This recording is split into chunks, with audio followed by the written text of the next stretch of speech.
하나님 말씀은 창세기 6장 1절로 4절입니다. 사람이 땅 위에서 번성하기 시작할 때 그들에게서 딸들이 나니 하나님의 아들들이 사람이 딸들의 아름다움을 보고 자기들이 좋아하는 모든 여자를 아내들로 삼는지라. 여호와께서 이르시되 영원히는 사람과 함께 다투지 아니하리니 이는 그 남자들이 이탈한 고로 그가 육체가 됨이라. 그리하여 그의 날들은 120년이 되게 하고야 말리라 하시니라. 당시에 땅에는 그 네피림이 있었고 그 후에도 하나님의 아들들이 사람이 딸들에게로 들어와 아들들을 낳았으니 그들은 용사들이라. 고대로부터 유명한 남자들이었더라. 아멘.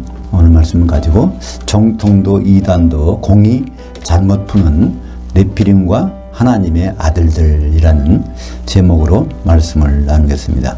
우리 인류 역사는요, 노아 홍수 이전과 이후로 나눠집니다. 노아 홍수 이전에는 네피림이라는 존재들이 살았습니다. 일반적으로 이 네피림은요, 거인들이라고 알려져 있는데요. 왜냐하면 킹제임스 흠정역 같은 데는 네피림이라는 것이 빠지고 거기다가 거인을 집어넣기 때문에 거인으로 착각하게 됩니다. 그러나 네피림은 절대로 거인이 아닙니다.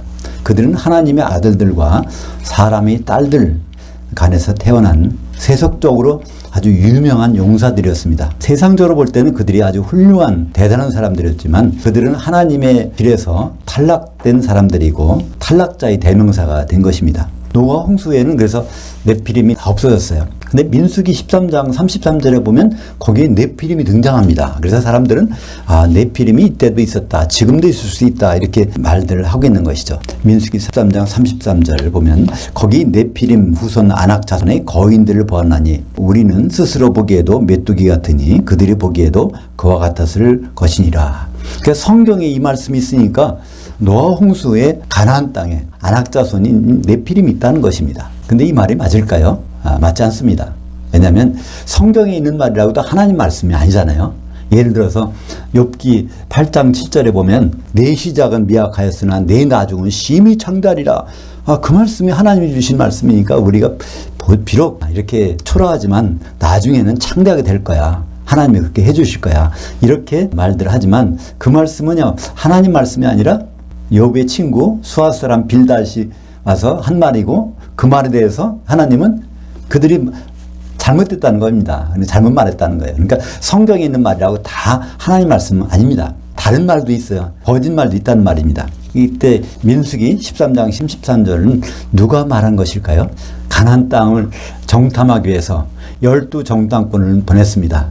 근데 2명은 제대로 보고를 했는데 12명은 거짓 보고를 한 것입니다. 아주 이거를 과장해갖고 있지도 않은 얘기를 만들어서 이렇게 말한 것입니다. 그 말 중에 요 네피림 얘기가 들어있는 것입니다. 그러니까 그 사람들이 거짓 보고한 내용을 우리는 사실로 알고 한다면 성경을 완전히 이해할 수가 없는 것이죠. 이 네피림과 하나님의 아들들에 대해서 크게는 2가지 견해가 있습니다. 그러니까 정통이라고 하는 쪽에서는요, 하나님의 아들들이 셋의 자손이고 사람의 딸들은 가인의 자손이라고 말합니다. 근데 그 말이 맞을 수가 없는 것이 셋의 자손만 있는 것이 아니거든요. 셋 낳고 또 800년 동안 아담과 하와가 자손을 낳았으니까 얼마나 많은지 모릅니다. 그것도 다 아담의 자손들이죠. 그리고 사람의 딸들은 누구냐는 것입니다. 가인의 딸만 있었나요? 가인 말고도 얼마든지 있으니까, 그죠? 그러니까 그건 말이 안 되고, 그 정통적인 신학 이론으로는 네피림이 누구인지 무슨 뜻인지 모르는 것입니다. 그건 설명이 안 되는 채로 그냥 넘어가고 있는 것이죠. 근데 특별히 또 다른 의견도 있습니다. 킹제임스를 보시는 분이나 또 다른 분들도 많이 얘기를 한 거지만 이 하나님의 아들들은 천사들이란 거예요. 그래서 실제로 성경에서 욥기 1장 6절, 욥기 2장 1절, 38장 7절, 시편 29장 1절, 시편 89장 7절 거기 보면 하나님의 아들들이라고 나오는데 거기 천사들을 얘기할 때 하나님의 아들들이 나오거든요.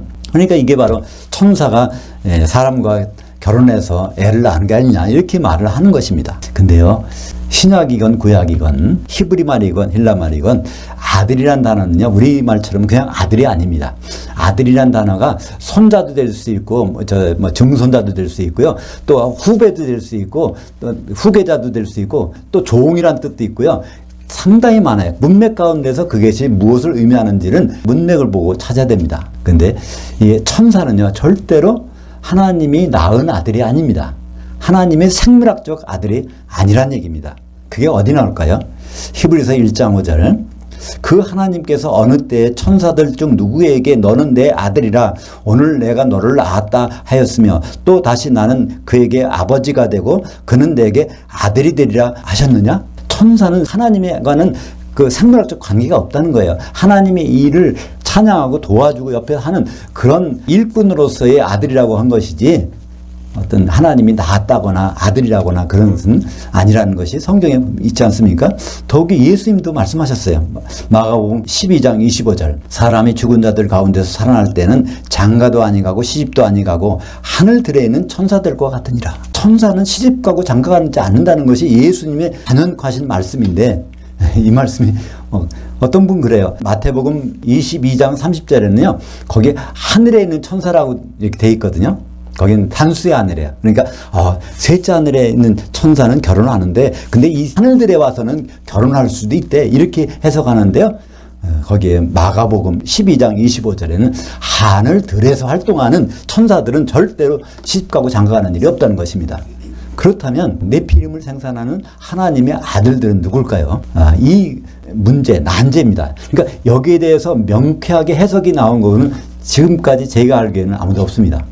만약 어떤 분이 이것을 깨닫고 있지만 이것을 발표 안 해서 없는지는 모르겠어요. 인터넷에 한번 뒤져보세요. 어디든 뒤져봐도 이건 셋의 자손이야 아니면 천사야 이 둘의 의견밖에는 없다는 것입니다. 근데 사실 그게 그럴까요? 우리는 이것을 성경에서 찾아야 됩니다. 그럼 여기서 하나님의 아들들만 관점을 볼 것이 아니라 창세기 6장 1절을 보면요. 사람이 땅 위에 번성하기 시작할 때 그들에게서 딸들이 나니 여기에 핵심 키가 있습니다. 이 사람들은 어떤 사람인가요? 땅에서 번성하라는 명령을 받고 번성한 사람들이 있는데 그들에게서 딸이 낳았다는 것입니다. 여기에서 힌트를 얻을 수 있어요. 성경의 히브리어에는요. 아담이라고 하는 말이 두 가지 뜻이 있어요. 아담 하면은 아담이 창조된 인간일 수도 있고 우리 조상인 아담일 수도 있어요. 발음이 똑같아. 우리도 보면 발음이 눈 하면은 눈이 이 눈알인지 내리는 눈인지 이것은 문맥을 봐야 알잖아요. 그것처럼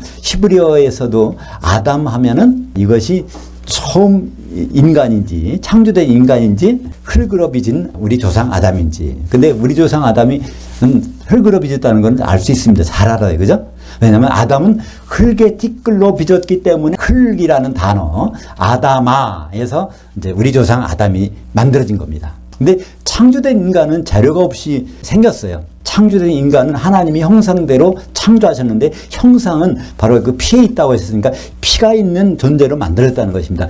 히브리 말로 피는 땀이라고 합니다. 땀. 그래서 처음에 생긴 땀, 피가 있어서 그 인간을 아담이라고 발음하게 된 것입니다. 그러니까 우리 조상 아담은 흙의 티끌에서 만들어졌고 창조된 인간은 첫 번째로 피가 있는 존재이기 때문에 아담이라고 만들어진 것입니다. 근데 발음은 똑같아요. 그래서 창세기 1장 27절에 보면 하나님이 인간을 창조하시는 것. 창조는 뭐라고 그랬죠? 재료가 없는 것입니다. 하나님이 그냥 생각하는 대로 나오는 게 그 인간이 나왔어요. 그것도 하나가 아니라 한 쌍이나 수컷과 암컷이 나옵니다. 그 창세기 1장 27절에는 남자 여자가 아니에요. 원래 단어는요. 자카르와 네케바. 그러니까 수컷과 암컷. 수컷과 암컷이 있으면 어떻게 해야 되나요? 생육하고 번성하는 겁니다. 그죠? 그래서 이들에게 하나님 주신 그 미션이 있습니다. 그들은 창세기 1장 28절에 보면 그들에게 복을 주셨는데 어떤 복이요?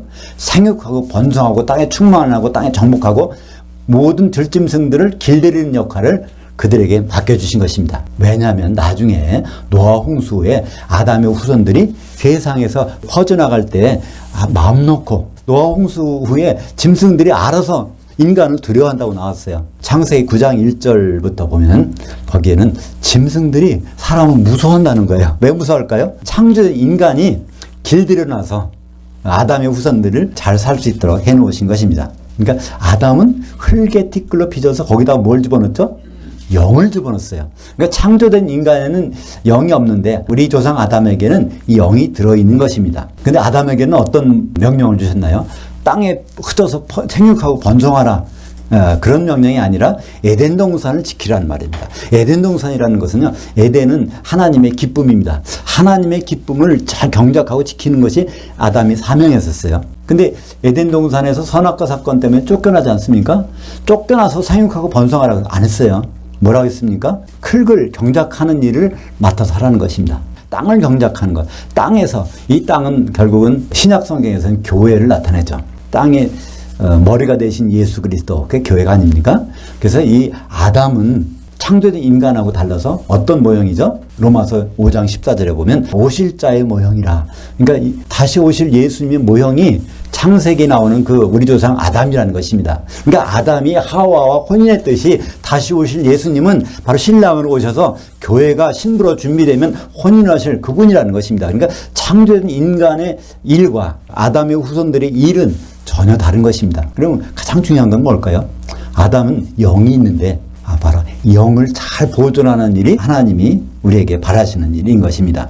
창세기 5장 1절과 2절에 보면요, 성경에서 아담과 이 창조된 인간을 구분할 때는요, 대명사를 사용해서 그들 하면은 복수가 되면요, 창조된 인간, 그 하면은 우리 조상 아담, 이것을 구분합니다. 창세기 5장 1절과 2절 보겠습니다. 이것은 아담의 계보를 적은 책이니라. 하나님이 사람을, 인간입니다. 아담과 인간을 여기서 구분해 줬어요. 똑같은 발음은 아담이지만 사람을 창조하신 날에 하나님의 모양대로 그 아담을 지으셨으며, 그러니까 인간 창조하는 그 6째 날에 아담은 흙의 티끌 가지고 아담 하나를, 인간은 한 쌍 남녀를 창조하시고 아담은 하나를 만드셨다는 것이 창세기 5장 1절이 나오고요. 그 다음에 2절에 보면 수컷과 암컷을 창조하셨고 그들이 창조되던 날에, 그러니까 그들이라고 나왔어요. 그들이 창조됐다는 얘기는 아담이 아니라 인간이 복수로 나왔어요. 왜냐하면 암컷과 수컷 둘을 창조했으니까.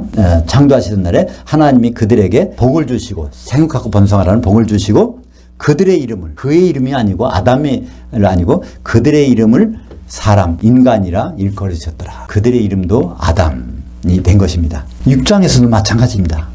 6장에 이제 번역이 잘못됐어요. 6장에서 보면 아담에 해당되는 부분이 다 그들이라고 그랬는데 그들이 아닙니다. 6장 3절 볼까요? 여호와께서 이르시되 나의 영이 영원히는 그와 함께 다투지 아니하리니 그가 육체가 됨이라. 그리하여 그의 날은 120년이 되게 하리라 하시니라. 우리말 성경이나 개역개정이나 새변역이나 흠정역이나 이걸 다 그들로 해놨어요. 그들이 아니라 단수대명사 그입니다. 그라는 것은 누구죠? 아담을 얘기하고 아담의 후손을 얘기합니다. 아담이 바로 영을 가진 사람이기 때문에 아담이 어떻게 된다는 것을 창세기 6장 3절에서 말씀하고 있는데 모든 성경이, 번역 성경이 다 그거를 그들이라고 번역해서 창조된 인간이라고 착각하도록 만들어 놓은 것입니다. 창세기 6장 3절에 보면 여호와께서 이르시되 나의 영이 영원히는 그와 아담과 함께 다투지 아니하리니 그 아담이 육체가 됨이라. 그리하여 그의 날은 120년이 되게 하리라 하시니라. 이 말씀이 있는데요. 우리말에 빠진 중요한 단어가 빠졌어요. 이걸 그대로 보면요, 아담이 육체가 됨이라 이렇게 돼 있는데 무엇 때문에 육체가 됐다는 말이 없어요. 그게 원문에는 있는데 우리말 번역에는 없다는 말입니다. 영어에도 없어요. 다른 번역 성경에도 없어요. 거기에 뭐가 있냐면 빼샤감이라는 말이 있습니다. 빼샤감이라는 단어가 있는데 빼는 전치사입니다. 뭐뭐 때문에.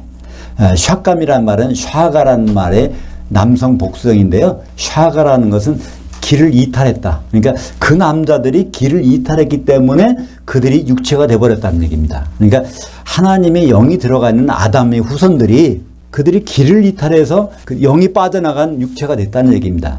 바로 이 네피림이 탄생이 이렇게 된 겁니다. 하나님의 아들들이 그 아담의 후손들하고 계속 결혼해야 그 영이 유지가 되는데 이탈해서 창조된 인간, 영이 없는 그 여자들을 보고 너무 아름다워서 그쪽으로 가기 때문에 결혼하면 누가 나올까요? 영이 있는 아담의 후손과 영이 없는 창조된 인간의 후손 내에서는 뭐가 나올까요? 영이 들어갈 자리가 없는 것입니다. 씨 없는 포도가 어떻게 하는지 아십니까? 보통 씨에다가 그걸 자외선이라는 걸 찧어서 염색제 수를 2배로 늘려요. 그러니까 보통 염색제는 2배수입니다.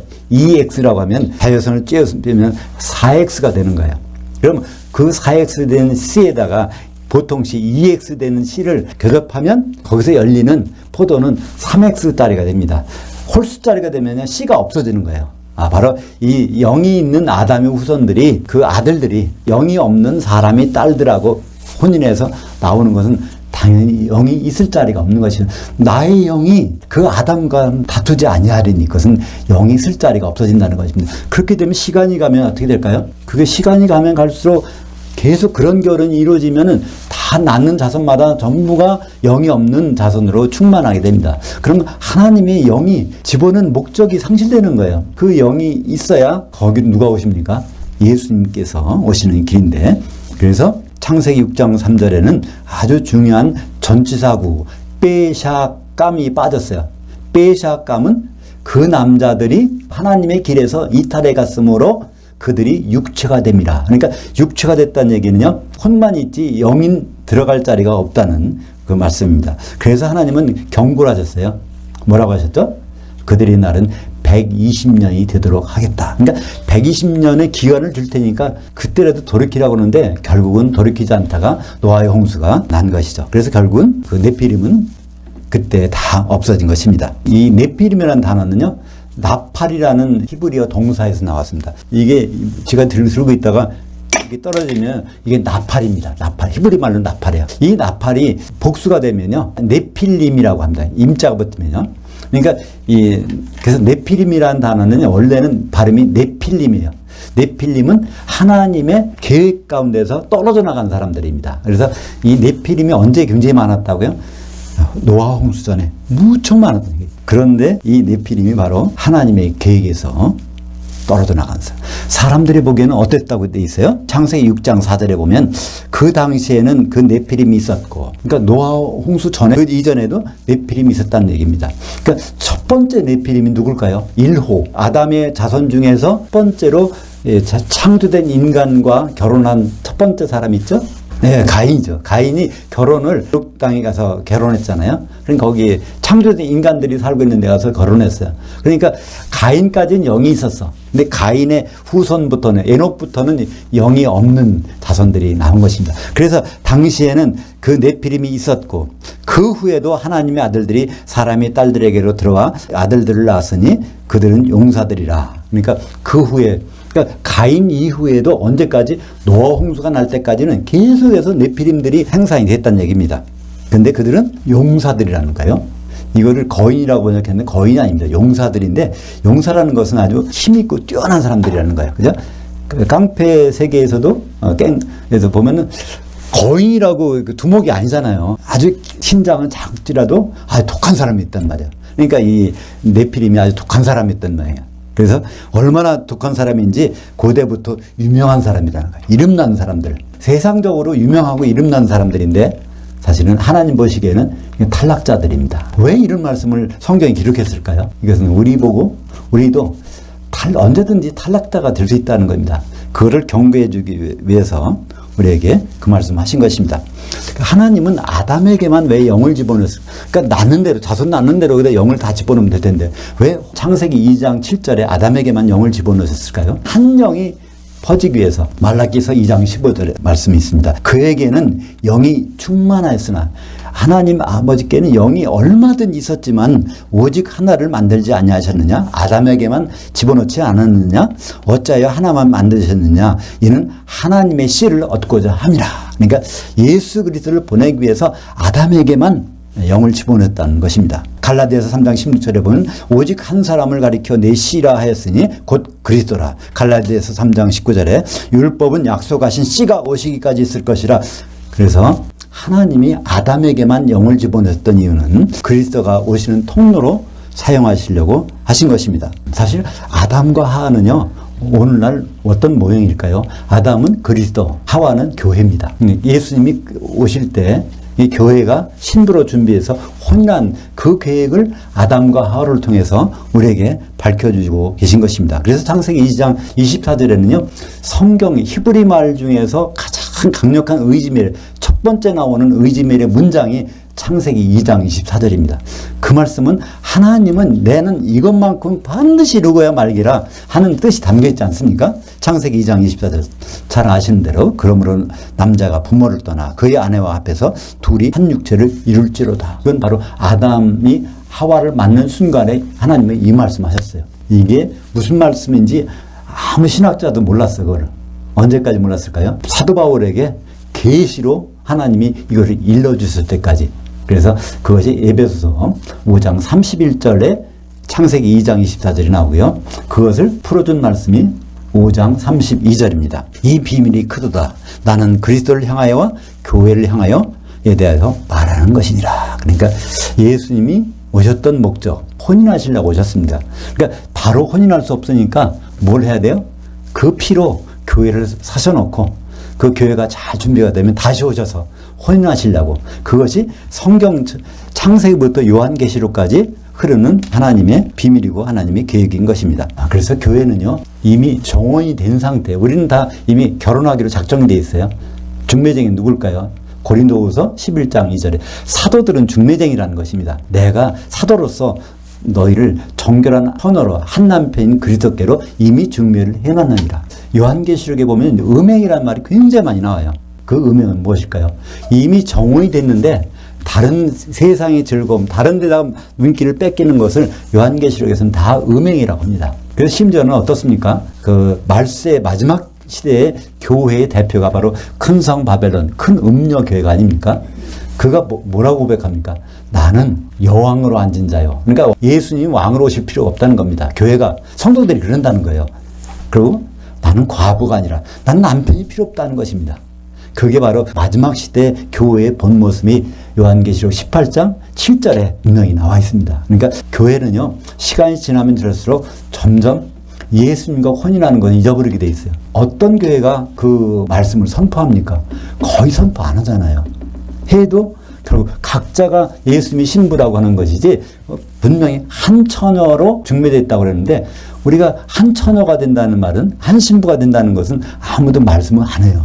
남자가 부모를 떠나 그의 한 아내와 합해서 한 몸, 한 육체를 이룰지니라. 그것이 하나님의 뜻인데, 우리는 각자가 예수님 만나면 혼인하겠다고 하니까 그건 될 수가 없는 일이죠. 그래서 우리는 성도들이 하나가 돼서 혼인하려면 뭐가 필요할까요? 이 밀가루가 어떻게 뭉쳐지려면 기름이 있어야 뭉쳐지잖아요. 떡이 될 수 있잖아요.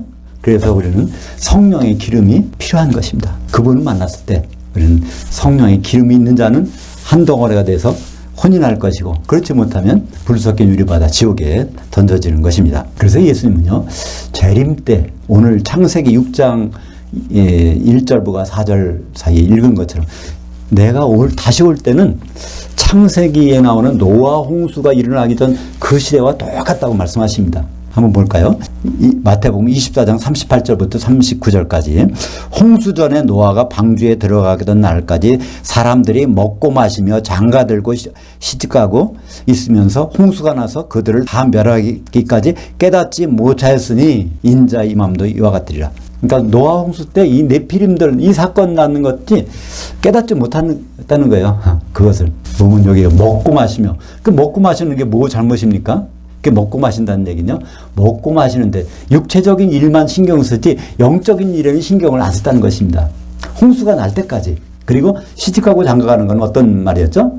오늘 보니까 예수님 말씀하신 노아 홍수 전에 시집가고 장가가는 그 일상적인 그게 아니라 하나님의 뜻에 어긋난, 그러니까 하나님의 아들들이 사람의 딸들과 결혼해서 계속 영이 있을 자리가 없어지는 그런 일이 언제까지? 홍수가 날 때까지.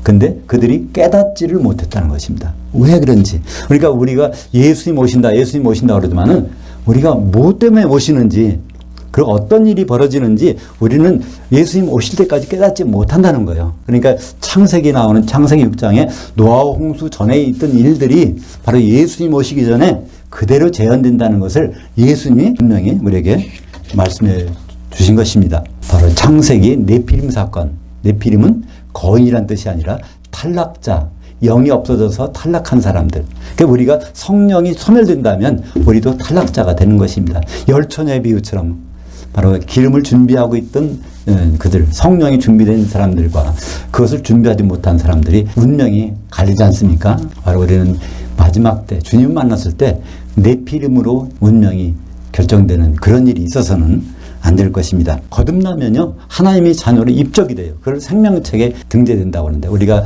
자녀를 낳으면 이제 호적에, 요새는 가족 관계 기록부죠. 거기다 올려놓는데, 그것이 우리는 보통 안 지우잖아요. 그래, 하나님도 안 지우실 거 같죠? 근데 그게 지워질 수 있단 말이에요. 그 요한계시록 3장 5절에. 이기는 자는 하나님의 생명책에서 그 이름을 지우지 않으리라. 그러니까 이기는 자가 되면 내가 안 지우겠다니까, 이기는 자가 안 되면 언제든지 지워질 수 있다는 얘기입니다. 그러니까 예수 믿고 구원받았다고 해서 그냥 끝나는 것이 아니라 언제든지 우리 순간적으로 지워질 수 있어요. 누구처럼? 네피림처럼. 그런 일들이 있음에도 깨닫지 못하다가 예수님 만나고 보니까 내 이름이 지워졌네. 그때 가서 후회해도 소용이 없는 것입니다. 그러니까 우리는 예수님이 오셔서 혼인만찬까지 들어가야 되는데, 그때 어떤 사람들이 들어가죠? 마태복음 25장 10절에 보면 신랑이 오매 준비했던 자들은 혼인잔치들에 들어가고, 그때 혼인잔치들이 복수입니다. 예수님이 오셔서 혼인잔치는 두 번 있어요. 마태복음 22장 4절에 보면요, 거기는 혼인잔치 5천이 나와요. 거기는 길거리 나가서 모든 만나는 사람 다 데려다 거기다 채우라는 겁니다. 그러니까 기독교인은 전부 혼인 5천에 들어가는 거예요. 근데 거기서 예복을 안 입은 사람은 쫓아냅니다. 그 만찬에는 예복을 입어야 들어가는데, 그 예복이 바로 성령의 옷입니다. 성령 충만하면 그 그리스도의 옷을 입는 것이죠. 그것이 갈라디아서 3장 27절에 우리가 다 세례로, 성령 세례로 그리스도의 옷을 입었느니라. 그러니까 성령이 잠겨 있다면 그것이 그리스도의 예복을 입는 사람들이고, 그 자가 바로 혼인 만찬에 들어가는 것입니다. 이제는 노아 홍수 사건은 없습니다. 그걸 약속하셨어요. 다시는 물로 심판하지 않겠다고 하셨습니다. 그 얘기는 심판이 없다는 얘기일까요? 물 대신 불심판이 있다는 얘기입니다. 마태복음 3장 11절로 12절. 그는 성령과 불로 너에게 세례를 베푸실 것이요 손에 키를 들고 자기 타작마닥을 정하게 하사 알곡은 곳간에 쭉정이는 꺼지지 않는 불에 태우시리라. 그러니까 알곡이 된다면, 기름을 준비한다면 곳간에 들어가지만, 혼인만찬에 들어가지만, 그렇지 않으면 쭉정이가 되면, 성령이 소멸되면 꺼지지 않는 불, 지옥불에 들어간다는 것입니다. 사랑하는 여러분, 네피림은 홍수전에 당대에 아주 유명한 아주 용사들이었습니다. 근데 하나님 보시기에 그들은 탈락한 자들, 옆길로 가는 자들이었습니다. 우리가 같이 신앙생활을 한다고 하지만 세상 사람들이 보는, 또 세상 사람이 아니라도 교회에서 성도들이 보는 우리의 모습이 아무리 화려할지라도 하나님 보시기에 네피림이라면, 성령이 빠진 사람들이라면 어떻게 되겠습니까? 우리는 이 창세기에 나오는 이 사건을 우리의 반면교사로 삼아야 될 것입니다. 기도하겠습니다. 하나님 아버지, 우리에게 네피림 사건을 다시 일깨워 주심을 감사합니다. 주님이 오실 때 우리가 성령이 소멸되어서 네피림으로 하나님께 발견되는 일이 없도록 우리를 인도하여 주시옵소서. 예수님의 이름으로 기도합니다. 아멘.